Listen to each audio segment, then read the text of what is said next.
Welcome everyone. I'm Andrew Stuck. I'm one of the co-producers of Walk, Listen, Create. Mm.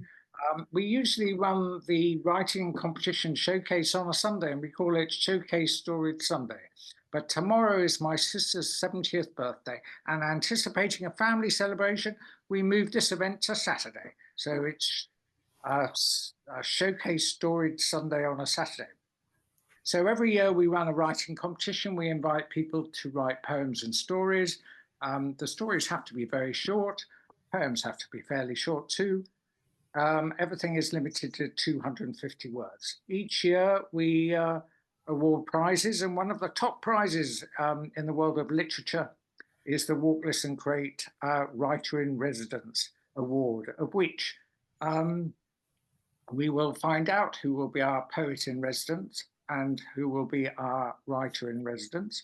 But we also have two of them from previous years with us today. So that's something to look forward to. We asked the writers in residence to come up with a theme for the writing competition. And this year they came up with the theme of walking together. The other good news is that we invite a master of ceremonies or a mistress of ceremonies or compere to take us through the evening's events. And our compere is someone called Electra Rhodes. And Electra, with whom we've worked on several occasions, is herself a very talented writer, both in flash fiction and I believe a bit of poetry as well, Electra. I write poetically, but I don't describe myself as a poet. I think that would be rude to poets. So She's just bloomed or graduated from the London Library Emerging Writers, I don't know, is it what you call it? Fellowship? I think it's a fellowship or something like that. yeah, something like that. She boasted that during COVID, she was walking the Appalachian Trail by walking up and down her hallway and stairs, and that she got 60% of the way. Have you completed it now? We worked out that we'd done about 130% of it over the last since 2020. So that's pretty good. We're content with that. I think that was enough. And Electra, over to you. Thank you. Well, first of all, it's a really great pleasure to come along and compare this. I'm a great fan of this particular anthology of wonderful writing about walking and the competition that precedes it. I went and had a look on my shelves, and I've got several of the chapbooks which come out of it. I don't know if you've seen them yet, but this is the one that your work is in, which is superb. I love the theme of walking together. I really, really love it. When I heard that that was the one that the writers in residence had chosen, I immediately looked forward to what I was going to read, because it's something, whether you are physically compromised in some way or not, we all have the experience of being alongside somebody, either walking or perambulating together in some way. And it's a different experience to walking alone. I get to read everything, but I also get to do a little tiny reading myself now and at the break. So I've indulged myself. I'm going to read something that I wrote for a previous walking anthology. This is back in 2021. And I've pillaged this piece several times since. And I'm sure poets and prose writers do this all the time. They have a particularly good phrase or particularly nice imagery that they think, oh, I'm gonna nick that and use that later in my own work. You're not supposed to do it with other people's, obviously, but sometimes I see people writing down words and phrases in workshops because they think, oh yeah, I like that. Okay, so I'm going to read you this short piece first of all, and then I'm going to move into Amelia is going to read for us, and then we'll flow all the way through the rest of the session. So this is called The Nightingale. I was out in the cotton soft dusk. Nearby, a dozen shadows loomed against the shutter-stall trees. It grew darker. Night scopes and lenses flashed in the torchlight, ready for something in the steadfast gloom. They moved slowly. One man passed within touching distance, and I murmured a query. His head torch swung to me, startled, bright and brittle glinting. He tipped his chin towards the path into the trees. I followed, pausing as they did, listening. A wood-dense trill excited the line, then a spit-sad mutter reached me. Just a common starling. We waited again. The man accepted tea from my flask, offered me a nip from his. Hoping for a nightingale, he muttered. He'd heard one in his childhood and had been waiting 70 years since. Now he tipped along with this bunch, hoping and hoping and hoping against hope. The torchlight gave him a dedicated gleam. At 3 a.m, regret rippled through the group. Enough. Some had work to go to, up with the lark as well as out with the owl. They drifted away, the torchlight bobbing through the wood into the silk-slub dawn. The man shrugged. Maybe the starling had learned the song from a nightingale. Maybe there was one to hear, if the night was right. We listened again, but everything was still. He sighed, shouldering his rucksack. I asked, why this wood in particular? Why here at all? Only because of gossip on a birder forum, he told me. Only because of a rumour of joy. Amelia, it's an absolute thrill to hear you read. I haven't had the opportunity before, and I love Amelia's writing generally. Oh, thanks, Elle. She's the writer in residence currently for the next, 25 minutes for prose. So over to you. Thanks, Ellen. That was a beautiful piece to follow. I've been off on a nightingale walk in the middle of the night and did get to hear them. And I hope that I hope you've heard them since as well, because that is, yeah, it's very special. So hello, everybody. I met most of you before. Hello, fellow Bath Spa Rachel. Very nice to meet you online. So I've been the writer in residence for a year with Shani, who couldn't be here. And we came up with a couple of events together that Shani found these amazing writers to come and talk to us. And Noreen Musad came and talked to us. And the prompt she gave us, which was actually to do with Wordsworth on Salisbury Plain, it took me to pylon towers, which I would say are, for me, a muse. I absolutely love pylon towers. I think they're amazing. I hope that they're around for a while rather than being got rid of.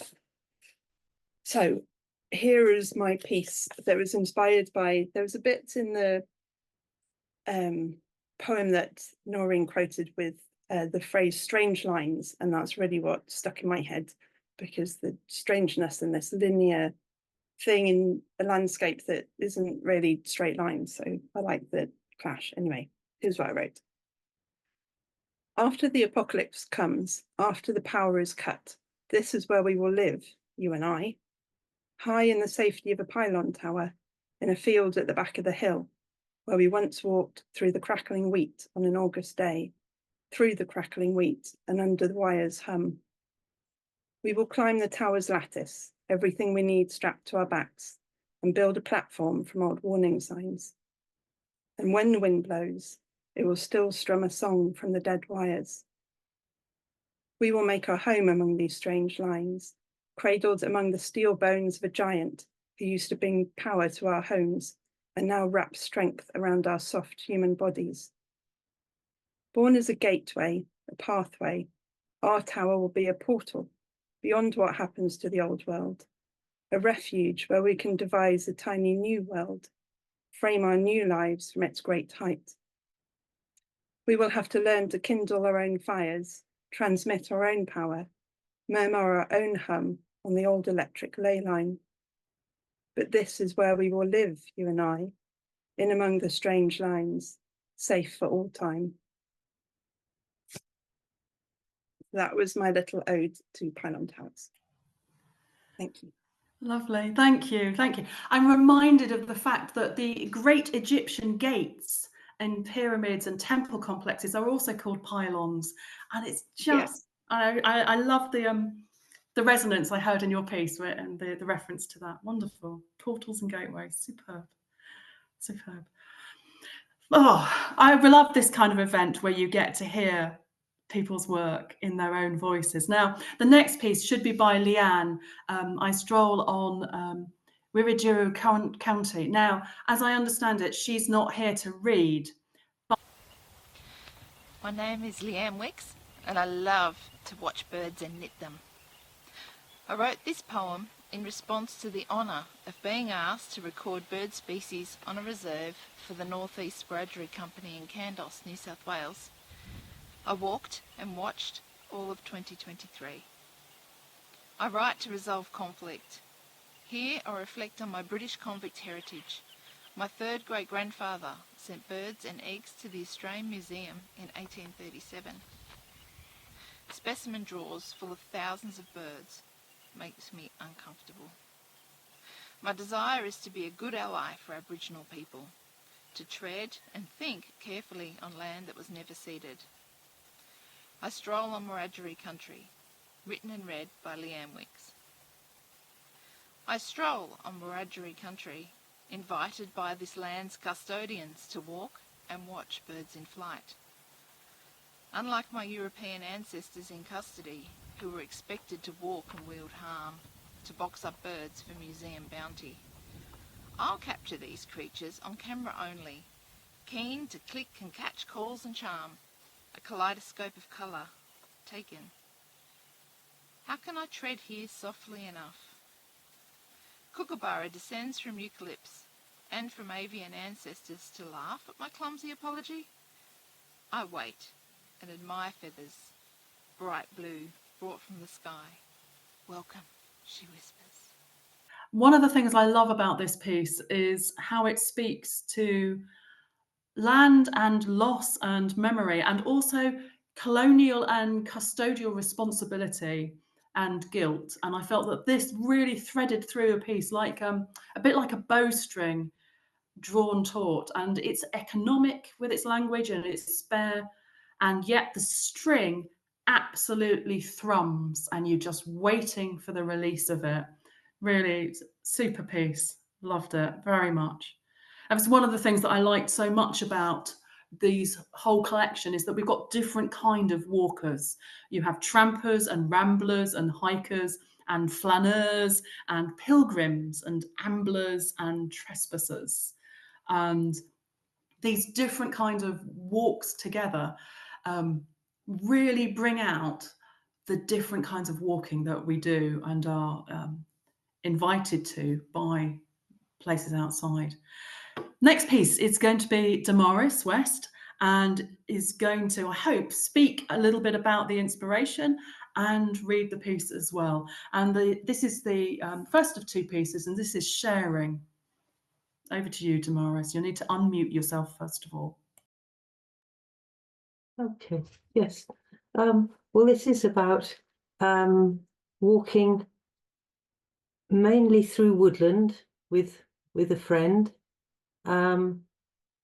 who was actually a tree planter, and so was very interested in particularly in trees.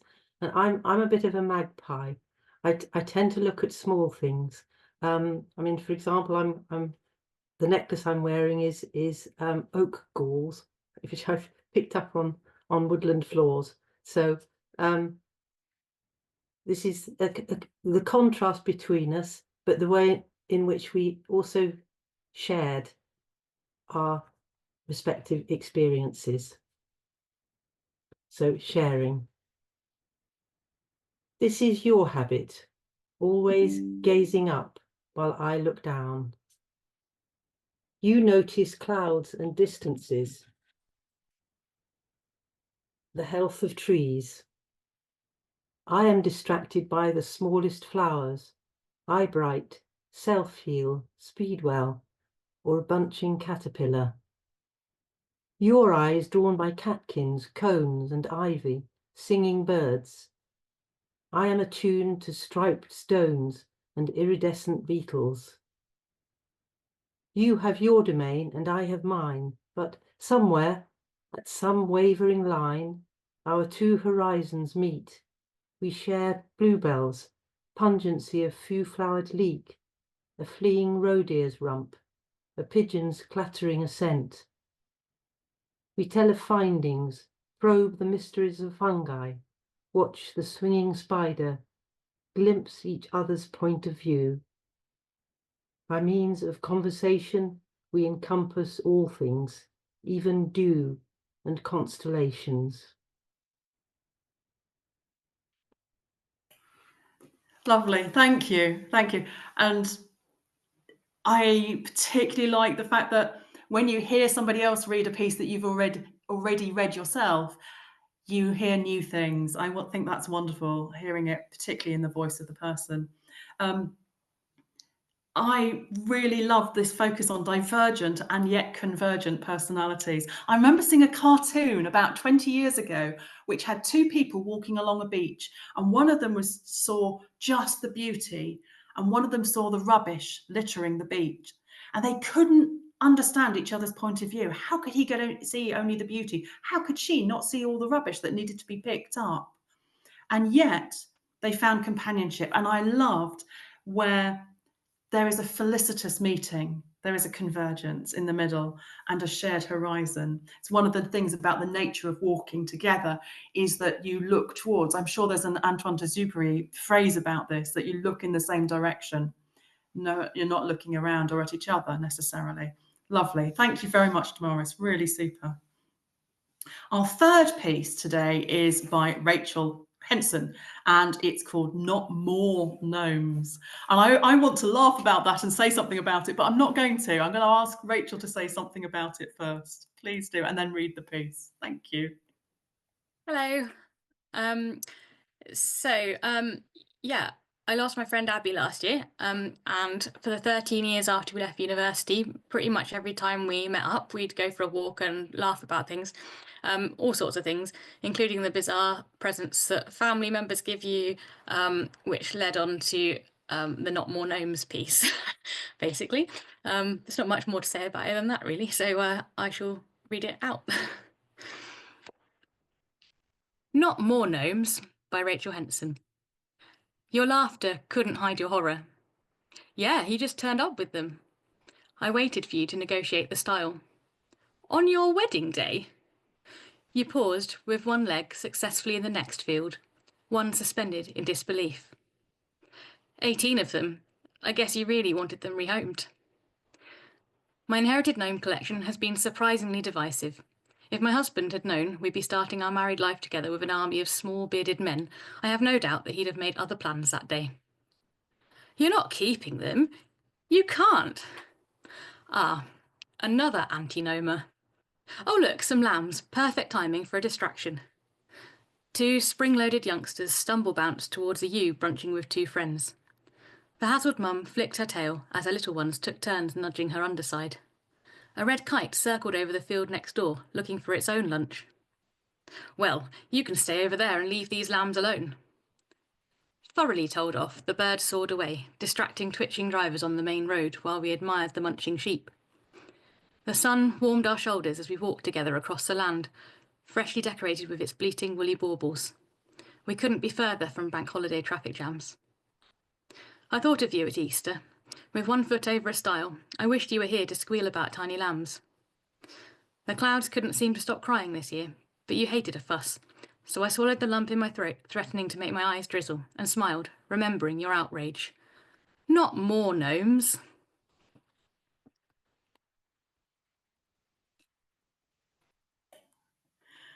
Great, wonderful. I read this with such enthusiasm, really. But I partly because of the beautiful turns of phrase, and I loved how it's a story of profound loss, but it's told with gentle humour, and it makes the final line a kind of a gut punch, really.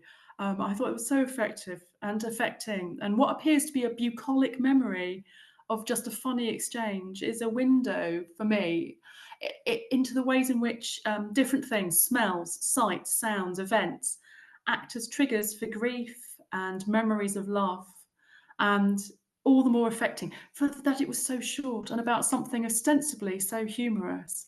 Actually speaks to something quite, the way in which we have affection and the things that trigger those memories that create that. Wonderful, beautiful. Thank you, Rachel. Thank you. Fourth piece is by Chantal Leon. Flower Key by sorry, I'll do that again. Flower Key, written and read by Chantal Lyons.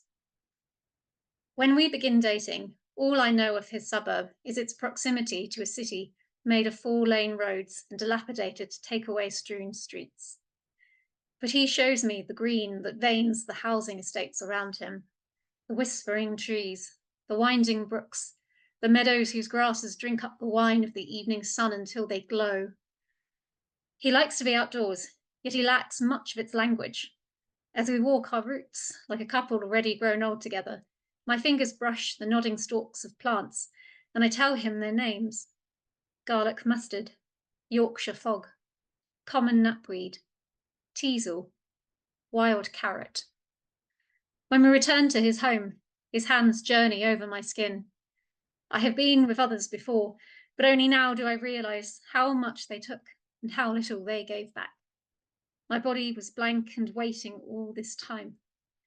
Softly, he tells me what his favourite parts of me are, and they become mine too. Oxeye daisy, ragwort, great burnet, birdsfoot trefoil, bush vetch, meadow foxtail. I repeat the names, letting them sink into his memory. The weights of our steps must be growing familiar to these places, in the same way that his hands, retracing now beloved paths, turn me into another kind of map. The inspiration for writing the piece, it is pretty cliche, but it was falling in love for the first time. I'm in my more or less in my mid-30s now, and pretty much most of my adult life, I've been one of these chronically single people who's always like, oh, woe is me, and sort of never being lucky in finding a partner. And now that has changed, it's been a wonderful experience. But more than that, we both enjoy walking, and we even just, of an evening, if we need to stretch our legs, we don't want to be stuck inside, we'll go out walking around to suburbs where there are all these lovely little patches of green spaces and trees and wildflower meadows. And I've really enjoyed just sort of pointing out the different names of the plants that we're walking past and helping my new partner, to see them in a different way for the first time, which is the same journey I've been on previously. Nature has been quite at a distance for much of my life, or certainly a lot of my childhood and my teenage years and early 20s. And it's really only the last few years that I've started to properly see plants, get over my plant blindness, and learn the names. And it's hugely enriched my daily life. Whenever I walk past plants and I know the names, it makes me see them more in a way. So I've really enjoyed sharing that gift with my new partner. So that is the main spark for the piece. Yeah, superb. I love the map language in this. I really was so keen on it. I'm a big map fan. And also how we learn about the contours of our own lives and our bodies and ourselves and the landscapes we fit into. I write a lot about landscape, so I loved some of this. How we find a place, how we fit into a place, and the journeys that we are compelled or we learn to take across these different places, and the names that evoke places or plants or people, and the way we have our own sort of idiolect about these things, personal names, as well as plant names and proper names and common names, the names that are etched into our lives. And dandelion has something like 72 different names. Some of them are regional, some of them are dialect names, and they're different in different parts of the world, even if it's the same actual dandelion rather than a variation from the family. I love that. I love how this piece talks about naming as well as about inhabiting. Super, really super. I just couldn't. I felt so fortunate to be able to sit down and read all of these pieces one after the other because of the contrasts and yet the commonalities. So Sarah, could you please read your piece? Perhaps say something about it before you read. That would be super. Thank you so much. And this is Sarah Lovesley, and She is going to be reading An Unlikely Pair. Okay, thank you, and thank you everyone who's here and everyone who's organised today and the competition. It's been really lovely, the earlier event and now too. I'm going to get slightly word tied trying to talk about what inspired me, because it's like 15 million different things coming in at the same time. I spend a lot of time walking on the canal towpath near where I live, in Worcestershire. So this story's inspired partly by the setting, by a particular elderly, that's the wrong word, older couple whom I sometimes chat to when they're also out walking at the same time. We just bump into each other and we'll have a little 1-minute chat. And also by the fact that my husband and I, despite various difficulties coming with age and our health conditions, I've always loved walking. So it's kind of a merging of these three things into a fictional couple and narrative. But if I'm trying to be really honest about the inspiration, it maybe carries my hope for us in the future that we'll still be able to do this for a long time to come. So, an unlikely pair. One has a chronic condition which wheezes his breathing. The other has a chronic condition that messes with her blood sugars. Best not get started on age and arthritis. Tree roots bear bones, curve across the towpath. Stones muscle the rains, muddy and trails, slowing everything except the still water. He is slightly breathless. She takes glucose to give her energy. They pause to look through the whispering reeds at the baby ducklings, the red-beaked moorhens, and their own silvered reflections. Their different paces, pulses, and personal difficulties make for an unlikely pairing. Yet still they walk and talk, walk and pause together. Blossom snows the trees and ground. Late afternoon light tattoos leaves onto their clothes and skin, wrinkled with years of weather and walking. Behind them in the hedgerow, an oak entwined with ivy, unfurling new green hearts in spring, blessing the autumn with acorns. A yellow butterfly flickers across. She laughs as she points it out to him. Instead, he looks at her and smiles. Both are breathless now with wonder, both re-energized by the dancing leaf light and the sun's warmth on their faces. They reach a puddle as wide as the path. No way to gauge its depth in the rippled surface of sky and cloud. He holds out an arm to help her over. Hand in hand, they continue onwards, leaning into each other's knots and gnarls like oak and ivy. Thank you.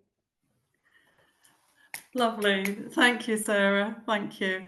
I love this as well. Do you know, I can't tell if I love this work because it's all about writing and about walking, or if I'm just, you know, I like the work anyway. I love this thing about companionship and about the ways in which what seems to be possibly polar opposites, certainly health-wise, and the way that friendship laces their relationship and laces the pathway so that they're each taking a step and they're kind of in tune with each other and in step with each other. We've touched on already the blokishness of my piece and the fact that blokes, if we want to describe them as such, had some difficulty in communicating about deeper personal issues in more normal circumstances. and indeed sort of making eye contact and that sort of thing. And I touched on the point that my oldest son made about the breakthrough he had with his younger brother, 2 years younger than him. They're both 40, late 30s. How their sort of communication has stagnated since they last stopped playing with marbles and making airfix kits. And that going on a walk together opened things up, you know, possibly because there's a rhythm to it, and you don't have to make eye contact, that sort of thing. And so this piece was based around that sort of idea. And Matthew was the one person who didn't take a step backwards. So we did think about doing it in sort of alternative accents, Glaswegian and Welsh,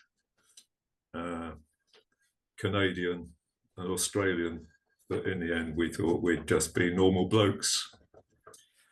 Right, here we go. Chalk, walk, bloke, talk. Can you hear me? Yeah, good. All right then, Matthew? Yeah, ready when you are. Proper job. Can you recall who was first attracted to who? Oh, God, not really. Probably at a boozy do. Still, we don't need a timeline. Fact is, everything is hunky-dory. The future, Dave. The future, eh? To chime with the times we've repartnered. Yeehaw. Shall we do the loop? Yeah. 3 red kites and a buzzard. Thermalin over there. Nice. Bloody flies. And the kid said, no worries, la, just go away and get on with it. Like their own religious sect. Inseparable. Over here, John. A flutter of Adonis blues. Feeding on some horse crap. Fuck, where's my camera? Closer. Shame about the shit background. I'm blurry. We're all happy now with the house swapping thing. Yeah. Sorry about some of my naff DIY. Ditto. I can't live with that house name though. Okay. Brighton were really dire the other day. Enough said. Skylarks going like the clappers. A bit blowy on the top. And no hard feelings about me holding on to the Morgan? Probably the most impractical family car ever. Here's one of my favourite plants. Great name. Squinancy wort. Cured rancid throats back in the day. A Chalkland medical cabinet. Eyebright here. Doctrine of signatures, eh? What about the double-barreled names the girls prefer? Oh, very de rigueur. It will please future progenies. The Simmons Bowens and the Bowens Simmons. Jesus, what would my mother think? Dogs would have been complicated. You can keep the scabby cat. Thanks. Rainbow over the downs. Time up? Pub. Oh. Thank you, Matthew. Thank you. Lovely. Fantastic. Arthur, thank you. Matthew, thank you very much as well. I really hoped we would have 2 people reading. That was superb to have that because it changes the dynamic of it. I love this snapshot of 2 lives, 2 men who are welded together in the relationship, and what to do when the weak link snaps somewhere and things have to be reforged and remade or resoldered. And just the need to keep going with certain friendships and on certain walks. Just the need to do that, to keep going. That some walks you can't stop, you have to keep walking. So I thought about this quite a bit afterwards, and about how it reminded me of so many men that I know and the kind of conversations they have, economical, to the point, moving along swiftly, which the walk might not be, but fantastic. Fantastic. Thank you, Arthur. And thank you, Matthew. I'm going to read something else about walking that I wrote a few years ago. And it's about going for a very slow walk with my dad, who died a few months ago. And I remember writing this and just feeling like I'd really hit something. Sometimes you do with your own writing. You feel like you captured something that will speak to you again and again and again. And I feel really glad that I managed to write something which, when I read it now, I'm still pleased with the words, but I'm also pleased with how it evokes something for me, and sometimes for other people who've read it or heard it. So this is called On Summer Wings. It is the winter of my father's life, but he says he is still a summer lad. We sit on a stone bench, cushioned by moss, faces lifted to the cloud-calendared sunlight, eavesdropping on the bee-whispered gossip, shivering the foxgloves and comfrey bells. Dad pulls a notebook from his pocket and checks he's jotted down the purple-tufted vetch that frames the care home's postcard lawn. His ink-threaded lists of flora and fauna are a rosary of yesterdays, a prayerful recital of familiar names. Swift, martin, swallow. Welcome dogfight flybys that once punctuated the sweated grey of wartime tenement slums, a swooping joy that still scrambled to intercept his night fret dreams. Shadows lengthen. Midsummer is past and the days shorten inexorably. There's still a grace in the churched candles of the horse chestnut, even as they go out, one by one. He passes me his notepad for safekeeping. No finger raised observations this week. He taps his chest, a slow rhythm, echoing his failing, stuttering heart. He struggles to his feet, apologising, ready for a cup of last year's hedgerow tea, this winter-worn man almost done. Then, high above us, on summer wings, there is a red kite, soaring, and we watch until it's gone. Thanks. Lovely to have an opportunity to read that. Lovely. And we're going to have the opportunity to hear Lydia read something. Previously, the poet in residence, Lydia Kenaway. I love Lydia's work. I'm so lucky to get to read lots of these wonderful pieces and to hear them. Lydia, go for it, please. It's great to be here, and I'm so overwhelmed by the quality of the work here. There's so many beautiful words. Really intriguing that the kind of theme has developed about companionability of walking side by side, and how not having that eye contact makes you open up. I think Freud would approve, lie on your back, look at the ceiling. But it also reminds me of those conversations for anyone who has children. When you're driving and they're sitting in the back, and suddenly, out of the blue, some huge subject. Just because you're not facing each other, you don't have that eye contact. And I think walking carries that quality with it, which is why so many important conversations, I think, happen while we're walking. Anyway, I'll stop gathering. I'll read something from, this is my pamphlet, History of Walking. It was inspired in part by Rebecca Solnit's amazing book of essays, Wanderlust, which looks at the sort of sociology of walking, the different uses of walking. And in my book, I've taken a different kind of walking for each poem. So I've got, political demonstrations, promenades, walking the dog, walking on the moon.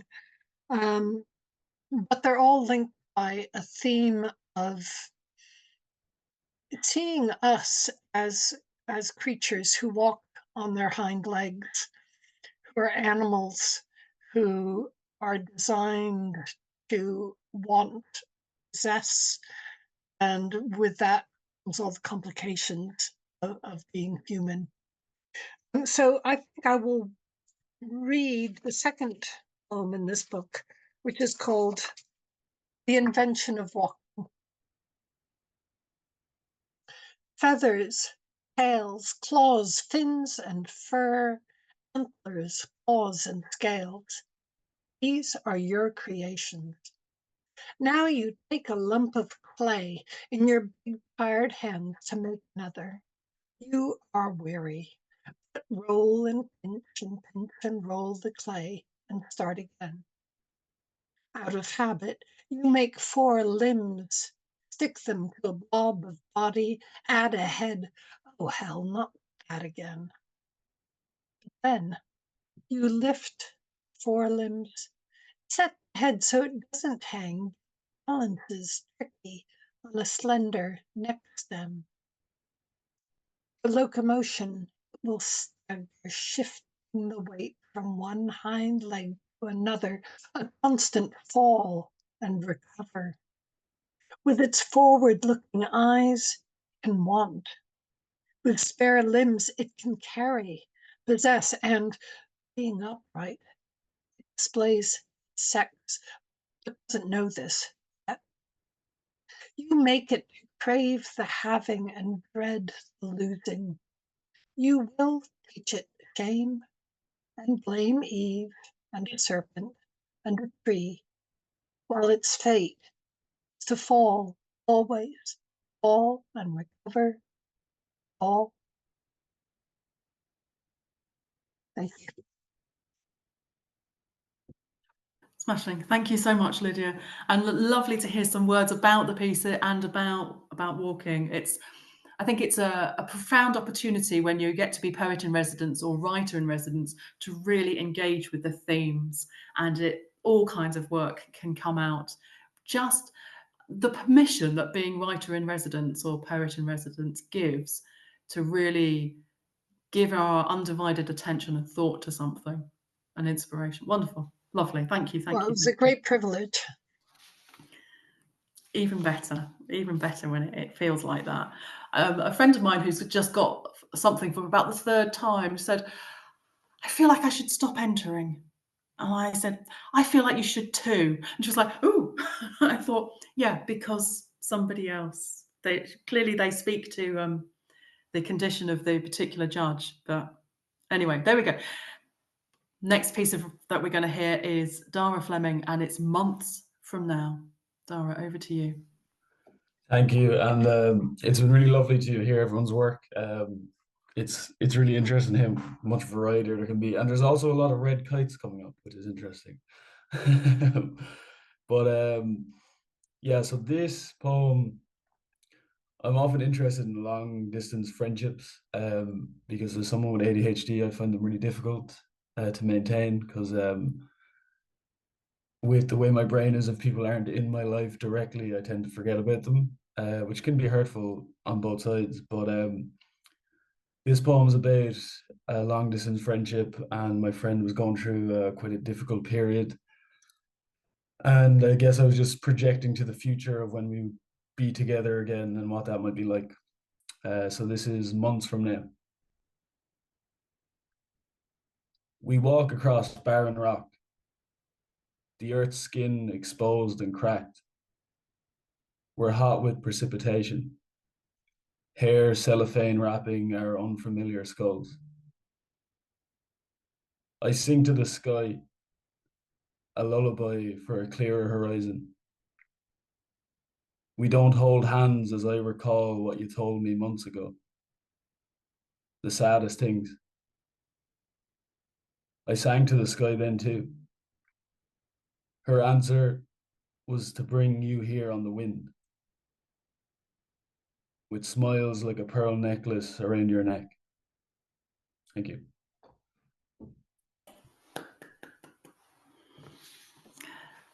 The first time I read this, I imagined that I could see that you were walking across a beach or something rocky with an ammonite in the ground. I don't know why, but I just wanted there to be a fossil there.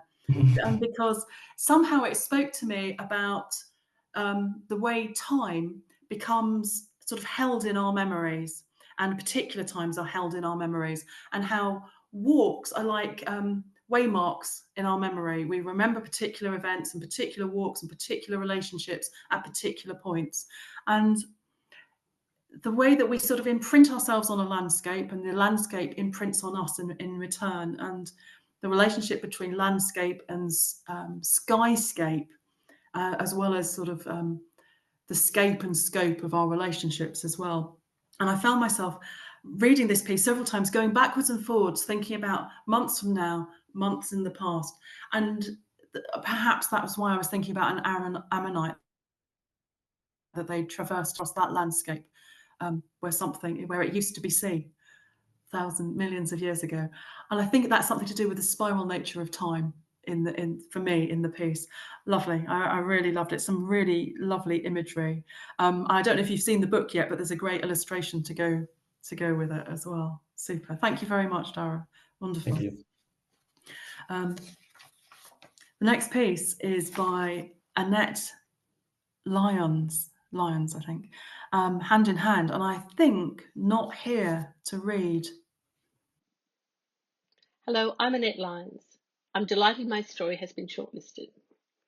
My story is fictional, but was inspired by my experiences with my aging parents, a time filled with many poignant, funny, and tender moments. Hand in Hand. When Heather was a little girl, her mother would never let her hold her hand. Heather would notice other families hand in hand, but her mother always hurried ahead, leaving Heather to scurry after in her wake. The day that her mother was to be admitted to the dementia ward, a brisk nurse met Heather at the locked entrance. Without any fuss, the nurse outlined the steps that had to happen and the order they had to happen in.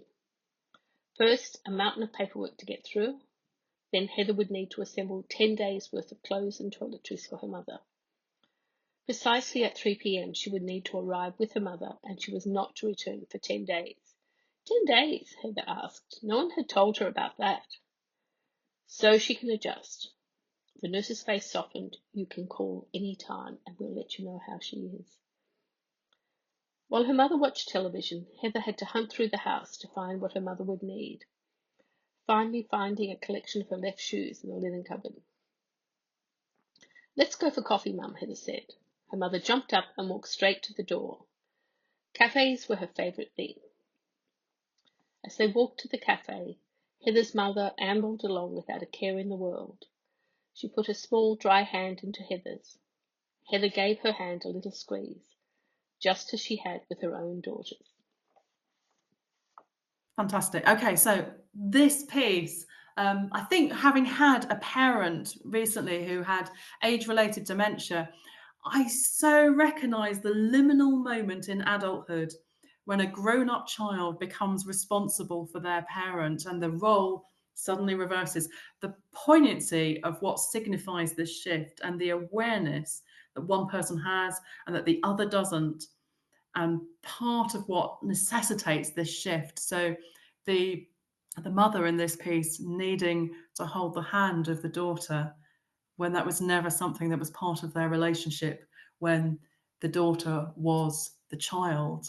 It's incredibly poignant and incredibly evocative, and probably anyone who's had an elderly person in their life who needed that kind of renegotiated and re-navigated relationship, and the way in which something as simple as a hand in a walk speaks and prompts a whole host of dynamics and relationship and memory and what it does to us, and how just writing about it also, I can't speak to what Annette felt when she'd written it, and whether it's fiction or non-fiction, how do I know? But it captures that so well. Really effective. Beautiful. And difficult as well. Next piece by Matthew Wignall, Walking to Independence. I hope, Matthew, you'll say something about the inspiration and then read us the piece. Thank you.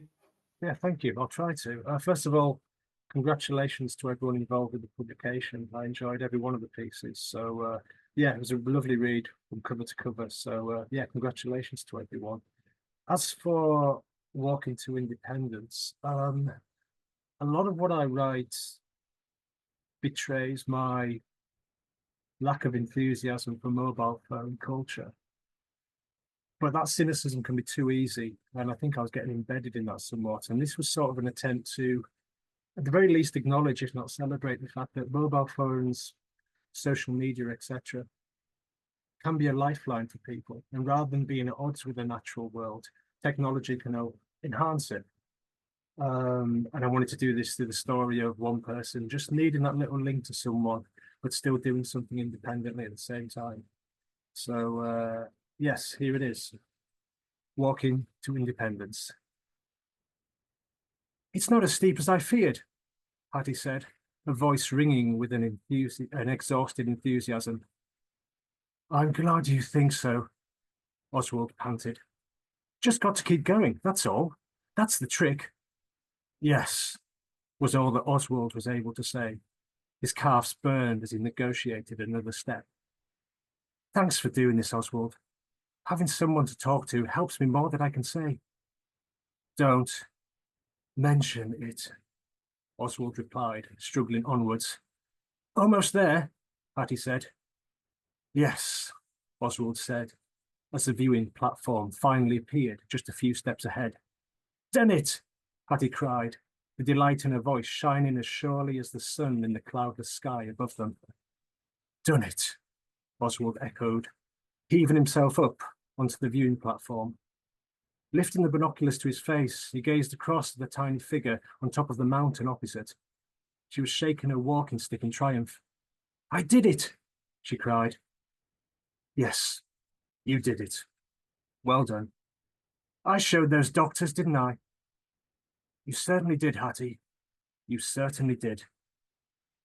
It's so peaceful up here. The view. It's beautiful.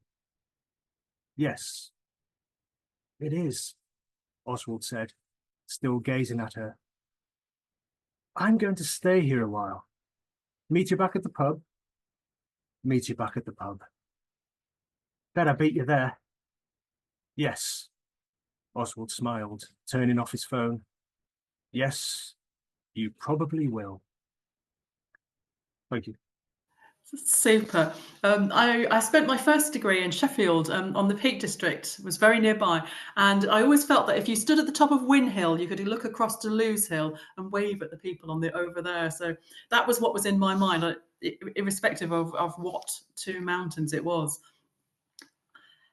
It made me think about the walks that we do for love and for kindness and for some kinds of resolution or restoration, and the ways which, with an economy of words, it conveyed an entire relationship, the backstory it hints at, memories, and also the way it points to a future that's soon to come, which may, in the reality of the story and of the world that's created and the people who are populating the story, it has the feeling of a memory about a future that's already past, if you see what I mean. And I love how in such a short space of time it managed to do all of that. And this thing about walking for we walk for different reasons, different motivations, but this felt very much like a walk we did that was done by the Oswald, I love the name, for a huge complexity of reasons, but it felt like a walk for love, and I found it really affecting for that reason, as well as others. Lovely. Thank you so much, Matthew. Thank you. Next piece is Christmas Eve, and Krista, I hope you're going to read it for us. Krista Carson, please say something about the inspiration and then read us the piece. Thank you. Yes, so lovely to appear in this fabulous little anthology alongside everybody, and how fun it is to see the illustrations accompany the pieces as well. Okay, so Christmas Eve was inspired by a memory from a couple odd decades ago of a nighttime winter walk that I took with my grandmother to church. And this is all despite the harsh weather in the northwestern Ontario city of Thunder Bay, where I grew up. So it conveys a literal journey as well as, I suppose, a spiritual one. And what initially at the time felt obligatory becomes affecting and takes on greater meaning in looking back and remembering this particular evening. All right, so Christmas Eve. Flesh will freeze in mere minutes, the weatherman said. Undeterred, she walks ahead. Huffing breath, a small white cloud, her coat nearly to her ankles, like a teacher on yard duty. I am a reluctant traveler on this long night, of snow crust like burnt toast. It's too cold to speak, so we don't. We simply walk red-cheeked. I blink away the blur of large snowflakes. We sniffle and shuffle inside the church. We are greeted with dancing light. 50 people hold candlesticks. Tiny cups catch wax strips. We take ours to find warmth, despite soggy boots and solemnity, in the cardinal glow of this rarest visit. Thank you.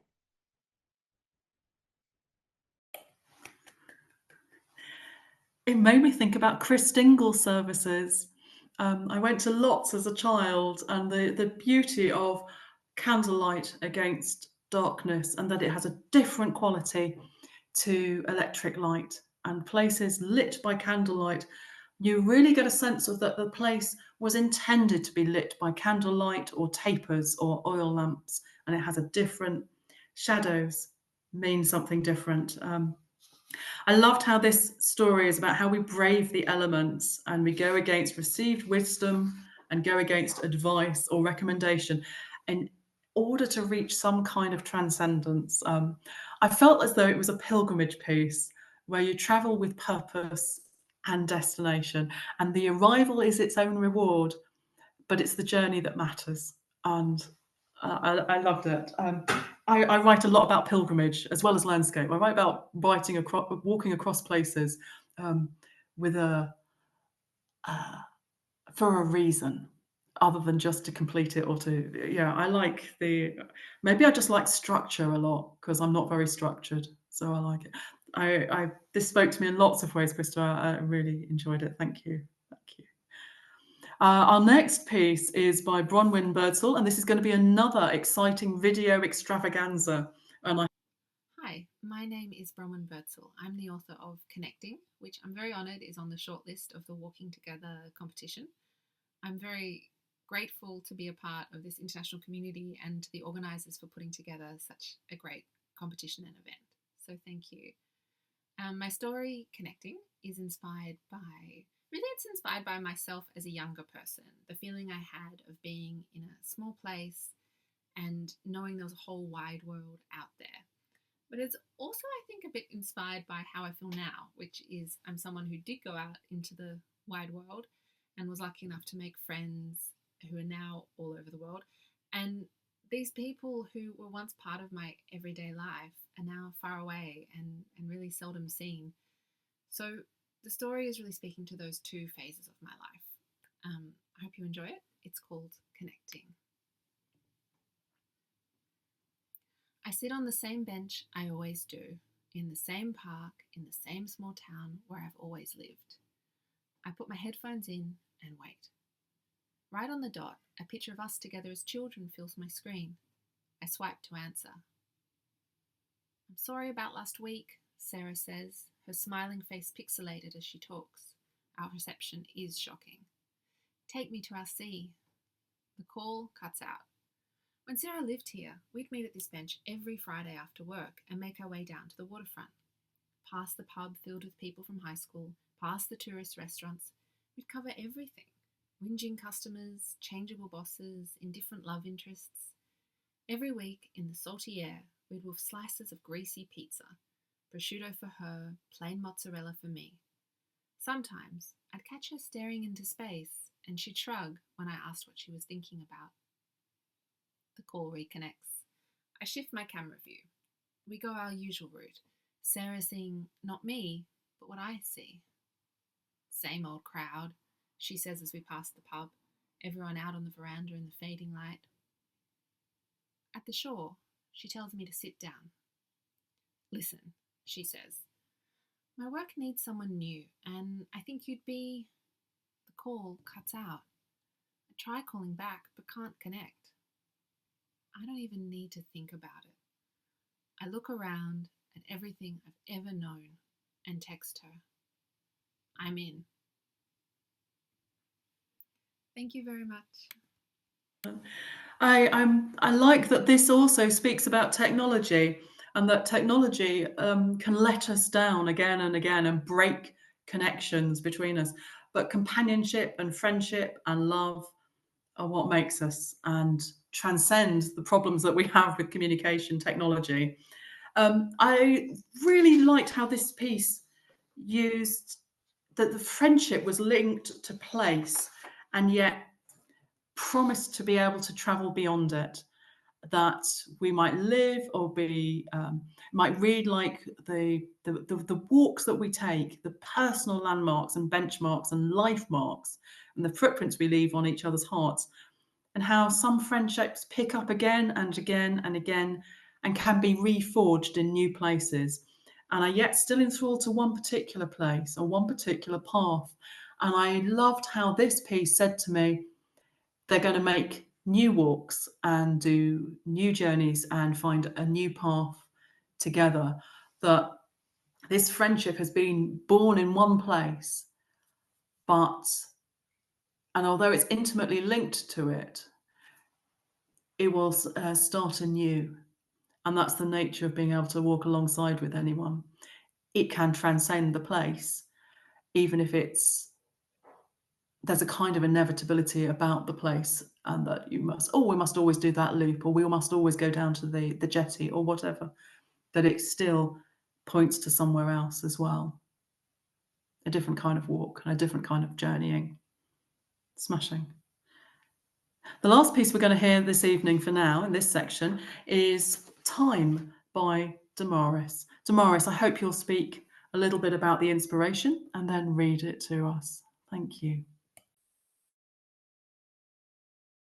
Well, this is walking with two dogs, which were actually two golden retrievers. It happened in Italy after a lot of rain,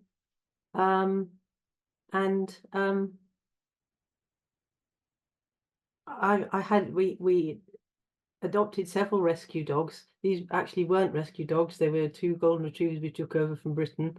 But we adopted 5 rescue dogs when we were in Italy, and they were all great friends. And I have one here with me now, the last survivor, who's making a bit of a fuss. I don't know quite what he wants, but he seems to think it's a meal time when he's already just had a meal. So anyway, time.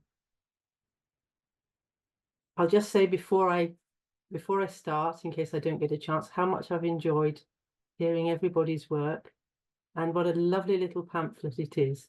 It really is beautiful, beautifully presented, beautifully illustrated. I love it. It'd be a real treasure. So time. Where the stream is a path up the sandstone boulders, and the path is a stream, there are shell-pink buds of dog rose, sowbread, cranesbill, one lone orchid, mysterious blue flowers I can't name, and wild thyme. Look, I call to the dogs as they rear and plunge through drenching grasses. I've found us time. But they do not heed me, knowing full well they have time in abundance. Full well they'll be granted to live again, twitching tonight in their dreams, this beautiful afternoon. So we're at that point where, first of all, we have to say a big thank you to Electra for a fantastic selection of comments and praise and stories she's told us. So that's great. Okay, so how I'm going to do this, I'm going to say who's the runner-up for poetry, who the runner-up for story is, who the winner is for poetry, who the winner is for story. I've been in competition situations like this where you just think, just get on with it and tell us. And sometimes people are much more kind of blasé about it, but I am not blasé about such circumstances. So I'm just going to tell you, although I'm doing a long preamble now. Runner-up on poetry, wonderful piece, Sarah Leavesley, An Unlikely Pair. Super piece of writing. Thank you. Yes. Runner-up on story, Matthew Wignall, Walking to Independence. Okay, so winner on poetry, Damaris West, Sharing. And the winner on story, Chantel Leon, Flower Key. So let's hear for the winner for poetry, which is means you're going to get to be poet in residence, and the onerous task that is. So Damaris, please will you read Sharing? I'm delighted. Thank you very much to the adjudicators. Okay, Sharing. This is your habit, always gazing up while I look down. You notice clouds and distances, the health of trees. I am distracted by the smallest flowers, eyebright, self-heal, speedwell, or a bunching caterpillar. Your eye is drawn by catkins, cones, and ivy, singing birds. I am attuned to striped stones and iridescent beetles. You have your domain and I have mine, but somewhere, at some wavering line, our two horizons meet. We share bluebells, pungency of few-flowered leek, a fleeing roe deer's rump, a pigeon's clattering ascent. We tell of findings, probe the mysteries of fungi, watch the swinging spider, glimpse each other's point of view. By means of conversation, we encompass all things, even dew and constellations. Thank you, Damaris. Lovely. Now, the story winner's not here, so what are we going to do about this, Andrew? Are we going to have somebody else read it? Yeah, if I wonder whether Amelia would be happy to read it. Amelia, would you be happy to do that?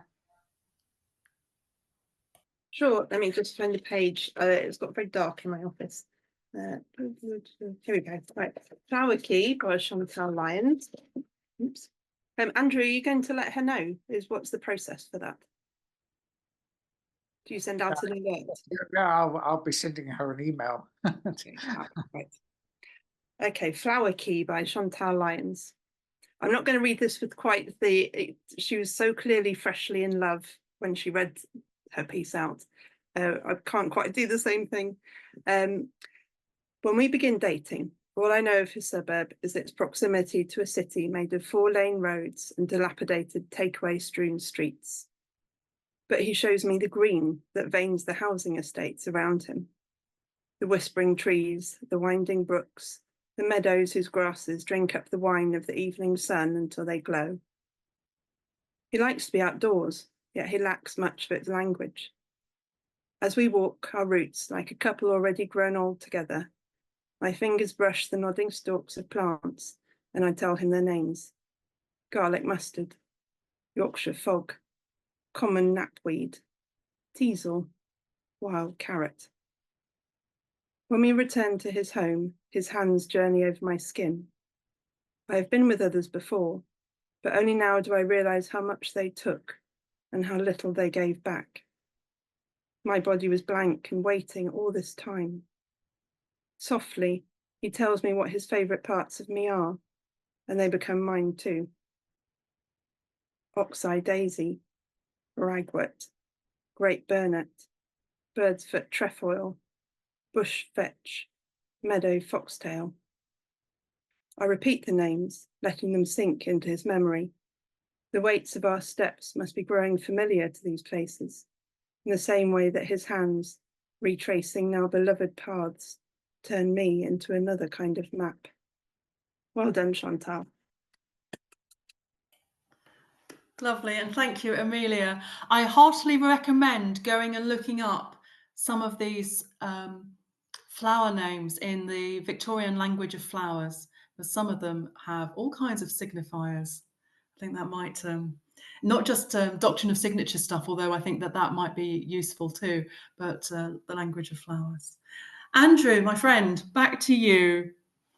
Yeah, okay, so it's time to wrap up, and congratulations to everyone for being involved, and thank you so much for reading your pieces.